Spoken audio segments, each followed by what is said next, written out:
भाई वो कहावत सुनी है ना कि ऊपर वाला जब भी देता है तो देता है छप्पर फाड़ कर।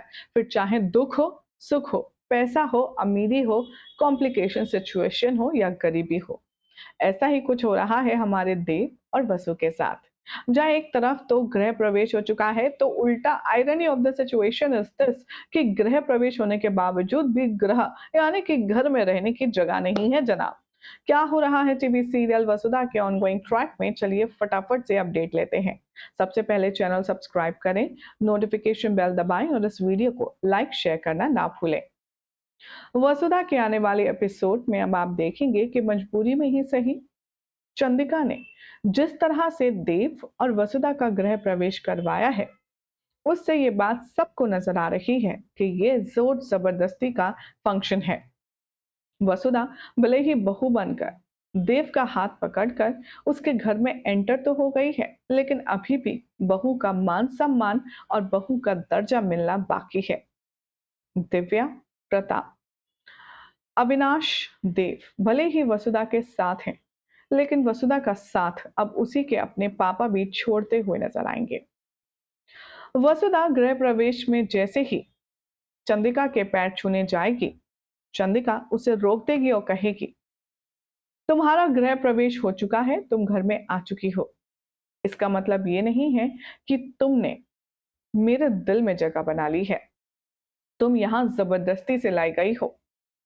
इससे ज्यादा हमसे कोई उम्मीद मत रखना। भाई ये शब्द अब किसी भी बहू के लिए काफी ज्यादा चुभने वाले हैं। भाई अगर जगह ही नहीं है दिल में तो घर में रहने का मकसद ही क्या है। ये बात सुनकर के वसुधा अपनी हुक्म सा के आगे हाथ जोड़ेगी और कहेगी, इस घर में आने के बावजूद भी अगर आपका हाथ मेरे और देव सर के ऊपर नहीं है तो हमें ऐसा घर नहीं चाहिए। हमें धन दौलत इस घर से ज्यादा आपके साथ की जरूरत है हुक्म। जब तक आप हमें अपने मन से अपना करके इस घर में नहीं लाएंगी, तब तक हम इस घर में नहीं रहेंगे।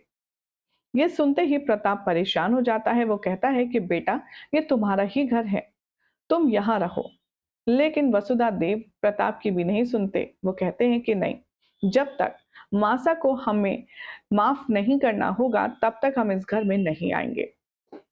यहाँ दिखाया जाएगा कि वसुधा देव से कहेगी कि देव सा आपके पास एक ऑप्शन है, मैं यहाँ पर हुकुम सा के दिए हुए सर्वेंट क्वार्टर में रह लूंगी। अपने बापू सा के साथ आप चाहें तो यहाँ रह सकते हैं। लेकिन देव जिसने प्यार से वसुधा का मुसीबत में हाथ थामा है, साथ नहीं छोड़ा, अब वो देव वसुधा का साथ बीच में भला कैसे छोड़ सकता है। देव कहेगा वसुधा से कि ऐसा कुछ भी नहीं होने वाला, अगर तुम नहीं तो मैं नहीं, जहां तुम जाओगी वहां मैं जाऊंगा। इन शॉर्ट ये दोनों घर से बाहर आ जाएंगे और हनुमंत के घर पहुंचेंगे और यहाँ हनुमंत अलग ही अपना ड्रामा शुरू करेगा। हनुमंत दरवाजा नहीं खोलेगा देव और वसुधा के लिए। वसुधा कहेगी कि बापू साहब, हम आपके घर रहने आए हैं कुछ दिन के लिए, क्या हम रह सकते हैं। हनुमंत कहेगा कि नहीं, मेरे हुक्म ने जिसको अपनी जगह नहीं दी घर में, उसके लिए मेरे घर में भी जगह नहीं है। मेरे हुक्म का दुश्मन मेरा दुश्मन। अब यहाँ पर वसुधा के पास न घर में रहने के लिए जगह है न अपने ससुराल में। ऐसे में देव और वसुधा बेचारे क्या करेंगे, कहाँ जाएंगे, कहाँ सोएंगे, कहाँ रहेंगे, देखना होगा काफी खास। फिलहाल तो दिल पर पत्थर रखकर हनुमंत ने देव और वसुधा को दरवाजा नहीं खोला है और अपने घर में आने नहीं दिया है। उसके बाद क्या लेंगे ये दोनों फैसला, देखना होगा काफी खास। बस फिलहाल तो ऐसी मसालेदार अपडेट्स के लिए चैनल सब्सक्राइब करें, नोटिफिकेशन बेल दबाएं और देखते रहिए सीरियल से आपा।